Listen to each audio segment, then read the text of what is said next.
This channel does not promote any violent, harmful, or illegal activities. All content provided by this channel is meant for an educational purpose only. Brought to you by V-Guard, co-powered by Sensodyne o Bhimal, Bolo Kotha Keshori.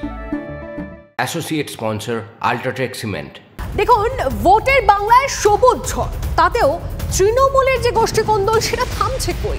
ফলাফল খারাপে জেলায় জেলায় দায় ঠেলাঠেলি শুরু, চলছে দোষারোপ পাল্টা দোষারোপ।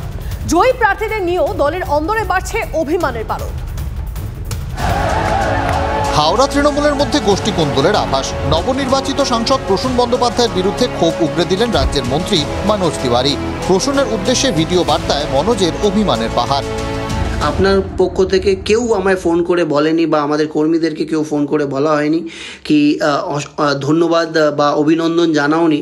দেখতে পাচ্ছি অনেক কটা ছবি যারা বিরোধিতা করেছে, আপনার বিরোধিতা করতো, যারা বিধায়কের মনোজ তিওয়ারি শিবপুরে বিরোধিতা করে যাচ্ছে দিনের পর দিন, রাতের পর রাত, যারা আপনার ইলেকশনে কোনো কাজ করেনি, সাবোটাজ করেছে, আজকে আপনি ওনাদের সঙ্গে গলা মিলিয়ে ছবি তোলাচ্ছেন, ফুলমালা পরছেন, এটা কিন্তু ঠিক হয়নি।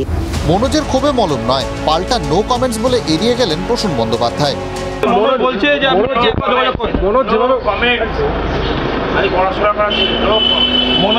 পুরুলিয়া কেন্দ্রে হারের জন্য কাদা ছোড়াছুড়ি তৃণমূলের অন্দরে। এই কেন্দ্রে তৃণমূল কংগ্রেসের প্রার্থী শান্তিরাম মাহাতো বিজেপির প্রার্থী জ্যোতির্ময় সিং মাহাতোর কাছে 17,078 ভোটে পরাজিত হয়েছেন।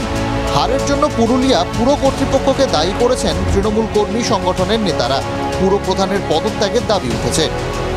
আমরা সবাই জানি পুরুলিয়া শহরে পৌরসভাকে কেন্দ্র করে এবং কাউন্সিলরদের উপর ভরসা করে আমাদের দল পরিচালিত হয় এবং বিভিন্ন উন্নয়নের কাজকর্ম হয়।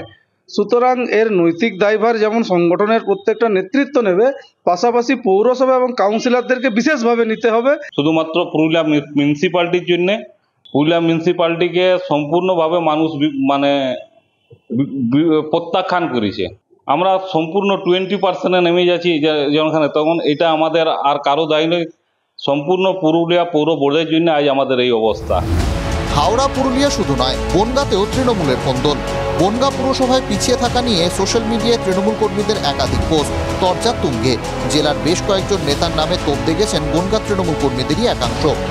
দলকে বিপদে ফেলার জন্য আমি বলছি না, আমি বলছি যে কিছু সাংগঠনিক প্রতিনিধি এবং কিছু জনপ্রতিনিধি, প্রশাসনিক যারা জনপ্রতিনিধি, তাদের কিছু ঔদ্ধত্য এবং তাদের কিছু আত্মতুষ্টি এবং জনবিচ্ছিন্নতাই এই নির্বাচনের যে ফলাফল সেটা আন্তরিকতার অভাব ছিল। খোলা চোখে দেখুন, বনগাঁ পৌরসভায় 22টা ওয়ার্ডে, শুধু 7 নম্বর ওয়ার্ড বাদে 21টা ওয়ার্ডে যেভাবে রিগিং হয়েছে, মানুষকে ভোট দিতে দেয়নি, মানুষ ভোট দিতে পারেনি। শুধু তাই নয়, পৌর ভোট, তারপরে 14 নম্বরের যে উপনির্বাচন হয়েছিল সেখানেও মানুষ ভোট দিতে পারেনি। কিভাবে তাণ্ডব করেছিল তৃণমূলের এই হারমাত বাহিনীরা বিশ্বজিৎ দাসের নেতৃত্বে। তার জন্যে পৌর এলাকার মানুষ সুযোগ পেয়েছে, সুযোগটা কাজে লাগিয়ে এদেরকে বুঝিয়ে দিয়েছে যে জোর করে সব কিছু আদায় করা যায় না। ভোটের রেজাল্টের পর থেকে তৃণমূলের গোষ্ঠী সংঘর্ষে উত্তপ্ত মুর্শিদাবাদের ভক্তপুর এলাকা। টোটো করে যাওয়ার সময় এক তৃণমূল কর্মীকে নামিয়ে বেধড়ক মারধরের অভিযোগ দলেরই কয়েকজন কর্মী সমর্থকের বিরুদ্ধে।